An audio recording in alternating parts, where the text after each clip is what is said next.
Breguet est sans contester une marque très raffinée et prestigieuse. Elle est, on peut dire, l'archétype de la montre de soirée classique et elle a fort probablement été la première marque à faire une montre comme on la connaît aujourd'hui, c'est-à-dire qui se porte au poignet. Dans cette vidéo, 5 montres Breguet qui pourraient être la vôtre sans débourser une fortune, soit moins de 25 000 $ américains. Et comme cela reste tout de même une somme considérable, je vous montre en fin de vidéo comment les obtenir pour encore moins cher. La première montre est un modèle simple et un des plus iconiques. La référence 7147 est une montre à petites secondes sur un cadran en émail à chiffres arabes. Elle fait simple, épurée, mais classique. La montre est équipée de mouvements automatiques avec une réserve de marche de 45 heures, dans un boîtier en or rose ou en or blanc de 40 mm. Un autre cadran alternatif est disponible, mais il est cette fois plus guilloché. Avec ces motifs, le cadran fait trop surchargé, ce qui, selon moi, enlève le côté épuré, qui est la grande qualité de la montre. Il est également noté que les chiffres arabes, de la manière dont ils le sont sur la montre, sont une invention de Breguet. Elles ont une calligraphie distinctive dont le design a survécu au travers des siècles, ayant été originellement dessiné par le fondateur de la marque, Abraham Louis Breguet. Je ferai remarquer que le cadran est très similaire en apparence avec la tourbillon extra plat 5367 de la collection Grande Complication. Cependant, la montre est bien plus chère puisqu'elle possède, comme le dit le nom, un tourbillon. Dans les deux cas, les montres possèdent l'arrière du boîtier en saphir cristal, ce qui permet d'observer le mouvement. La 7147, ainsi que tous les montres qui seront présentées dans cette vidéo, sauf la dernière, font partie de la collection classique. Pour éviter d'avoir à me répéter à chaque fois, je vais présenter les caractéristiques qu'ils ont tous en commun.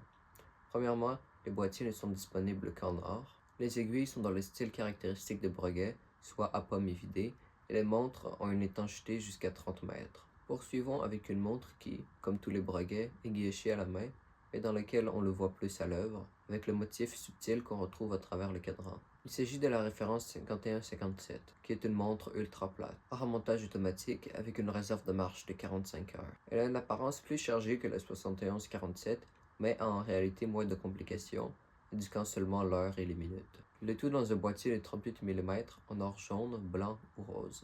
Je trouve personnellement le modèle en or blanc un peu fade, avec un cadran déjà argenté, le boîtier qui est en plus gris et le boîtier noir manque un peu de couleur à mon avis. La version en or rose est meilleure, mais je trouve tout de même qu'il fait un peu délavé, surtout avec le bracelet brun. Pour ma part, je choisirais donc le boîtier en or jaune, car selon moi il contraste très bien avec le cadran noir.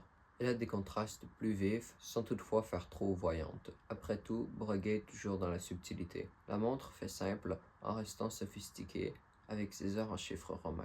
L'arrière en cristal saphir laisse apercevoir une partie du mouvement, bien qu'il est obstrué par la masse oscillante. Il y a également la classique 5930. Elle possède un tour d'heure inscrit en chiffres romains à nouveau. Il y a sur ce tour à 6 heures une ouverture bien intégrée qui laisse apparaître la date. Je trouve qu'elle est bien située puisqu'elle ne vient pas dérégler la symétrie du cadran. Ensuite, nous avons un espace vide avant de trouver en périphérie le tour des minutes. Au centre, on trouve le temps accompagné de la seconde, rien de spécial. Il s'agit là d'une jolie petite montre de 35,5 mm dans un boîtier en or blanc ou jaune. Dans les deux cas, elle est accompagnée d'un bracelet noir profond qui, selon moi, va bien avec les deux couleurs. Cette montre a une apparence simple, avec la date qui ne saute pas aux yeux, et le cadran fait plutôt allégé, avec l'espace entre l'échelle des minutes et des heures. La montre ne cherche pas à être plus compliquée qu'elle a besoin de l'être, et c'est selon moi parfait ainsi. Le mouvement remontage automatique a une réserve de marche de 96 heures, assez pratique, et pas si facile à trouver pour une montre de cette taille. Somme toute, elle ne fait pas trop voyante, et a une apparence très harmonieuse. La référence 5277 est quant à elle à remontage manuel, mais toujours avec une réserve de marche de 96 heures. On la voit indiquée par une aiguille entre 1 et 2 heures. La petite seconde est classiquement située à 6 heures, et le tout est complété par les heures au centre. Les heures sont en chiffres romains, et l'échelle de minutes est tout ce qu'il y a de plus simple, soit à point. Cette montre est selon moi un bon choix si vous aimez le côté épuré et simpliste de Breguet, mais voulez tout de même un peu de complexité pour votre argent. Le boîtier de 38 mm est offert en or rose et en or blanc. À ce point, vous devez y être rendu habitué. Encore une fois, l'arrière de la montre est en saphir cristal, mais cette fois, vous pouvez encore mieux observer le mouvement, étant donné que, puisque la montre est en remontage manuel, il n'y a pas de masse oscillante. Le cadran fait bien balancer, avec la petite seconde, la réserve de marche et le numéro de série de la montre disposé stratégiquement pour ne pas surcharger. Je viens de mentionner le numéro de série. Eh bien, vous avez pu apercevoir que sur chaque montre Breguet, un numéro est indiqué sur la face avant du cadran, c'est le numéro unique de la montre, c'est-à-dire que vous ne pourrez jamais trouver deux fois le même modèle Breguet avec le même numéro sur le cadran. La dernière montre fait changement, elle est cette fois-ci dans la collection marine et possède un boîtier inhabituel pour Breguet, c'est-à-dire en titane. C'est un chronographe, et quelqu'un pourrait avancer que la montre n'est pas réellement dans le style de Breguet, parce que premièrement, elle fait plutôt montre de sport, avec à la fois son boîtier et sa complication, alors que Breguet est plutôt spécialisé dans les montres de soirée.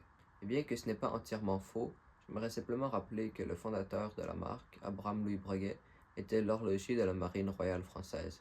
Alors, ça ne date pas d'hier que Breguet fabrique des montres pour la marine, et la collection a donc bien sa place dans la marque. En venant à la montre, qui vient avec 3 choix de bracelets, soit en cuir, en caoutchouc ou encore en titane. La collection marine est logiquement plus étanche que la collection classique, avec une étanchéité allant jusqu'à 100 mètres. Le chronographe de 2 heures est normal, mais remarquez que les compteurs varient de taille. Ce n'est rien de très spécial, mais ce n'est simplement pas comme ça que les chronographes sont habituellement structurés.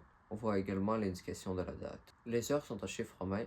Le boîtier fait 42,3 mm de diamètre et 13,85 mm d'épaisseur. C'est un peu plus épais que le reste des montres que je vous ai présentées dans cette vidéo, mais c'est nécessaire pour avoir une plus grande étanchéité. La réserve de marche est de 48 heures, ce qui est un peu décevant si on compare par exemple avec la Daytona de Rolex, qui a elle une réserve de marche de 72 heures, soit plus de 24 heures de plus, et a même un boîtier plus compact.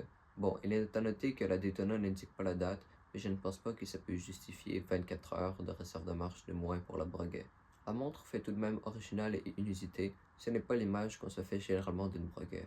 Elle fait à cheval entre une montre de sport et de soirée, ce qui peut être une bonne chose ou une mauvaise chose, à vous de décider. La chronographe marine est également disponible dans des boîtiers en or blanc et en or rose. Cependant, le prix dépasse alors les 25 000 $ américains. C'est tout pour la sélection de montres que je voulais vous présenter. Notez que ce n'est pas une liste exclusive des Breguet à moins de 25 000 $ américains, mais les autres n'étaient selon moi pas assez intéressantes pour que ça vaille la peine de vous les présenter. Présent, comme je vous l'ai dit en début de vidéo, j'aimerais vous suggérer une manière encore moins chère de les obtenir, c'est-à-dire sur le marché de la revente.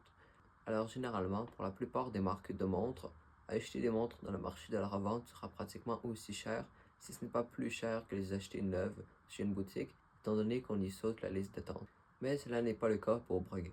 Après une courte recherche sur les prix des montres Breguet qui se revendent en ligne usagées, ma conclusion est qu'elles perdent énormément de valeur. Mais donc c'est une bonne chose si vous ne tenez pas à l'acheter neuve. Il est possible de faire l'acquisition d'une pièce vieille de pas plus de 4 ans, en état excellent, c'est-à-dire sans égratignure considérable, avec la boîte d'origine et le papier d'origine, ce qui permet de s'assurer que ce n'est pas une fausse, pour moins de la moitié du prix neuf. La montre a donc une très grande dépréciation, mais seulement dans les premières années. Donc si, admettons, vous achetez une Breguet de 4 ans, comme je l'ai dit, eh bien dans 5 ans, elle vaudra encore sensiblement le même prix. Vous ne perdez donc pas trop d'argent. Une Breguet, qu'elle soit usagée, reste une montre d'une très grande qualité, d'une marque prestigieuse et avec une très bonne finition. C'est donc selon moi une très bonne offre. Si on prend les autres grandes marques de montres de soirée, pour le même prix d'une neuve, vous aurez sur le marché de la revente une montre en moyen état. Que vous vouliez acheter une Breguet neuve ou usagée, une montre d'une autre marque, ou alors si vous cherchez encore quelle montre vous voulez acheter, dans tous les cas, je peux vous aider. Pour trouver la montre parfaite pour vous et l'acquérir au meilleur prix, je vous invite à me contacter par courriel via l'adresse fournie dans la description de cette vidéo. Cela conclut ce que j'avais à dire. Si vous seriez intéressé par une autre vidéo spécifique et si vous avez aimé ce type de contenu qui est en quelque sorte un guide de l'acheteur, eh bien je vous invite à me le laisser savoir dans les commentaires. Comme toujours, pour un retour sur apprécié, c'était Adrian. Merci et à la prochaine.